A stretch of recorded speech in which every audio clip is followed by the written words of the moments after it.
Kanalimizga xush kelibsiz. Bugun bizda 415-kanalimiz. Kanalimizda muammo nima edi? Bir nechta AdSense ochganlar. Shuni hisobiga AdSense'larda muammo bo'lib, ichidagi pullari ham polni kuyib ketgan edi. Biz nima qildik? YouTube bilan aloqaga chiqib, AdSense boshqatdan aktivatsiya qildik va ichidagi pullarni ham tiklab berdik. Hozirda endi kanallari nasib bo'lsa, pul ishlashga ariza berdilar. Endi kanallari hamma video o'zlariniki bo'lsa, pul ishlashga nasib bo'lsa ulanadi. Hop, keyingi narsa.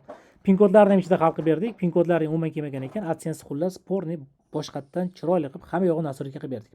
Kimga do'stlar AdSense bo'yicha, YouTube bo'yicha nima yordam kerak bo'lsa, Telegramdan aloqaga chiqsanglar bo'ladi.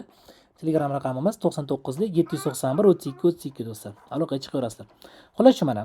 AdSense'da umumiy holatda pin kod kiritsanglar, shu bilan bo'ldi. AdSense'da muammo qolmaydi. Hozircha bu kanalimizda $84 pulimiz bor. Nasib bo'lsa $100 pul ishlasalar, pullarni ham nasib bo'lsa yechib beramiz. Xizmatlar bo'lsa aytaverasizlar. Salomat bo'ling.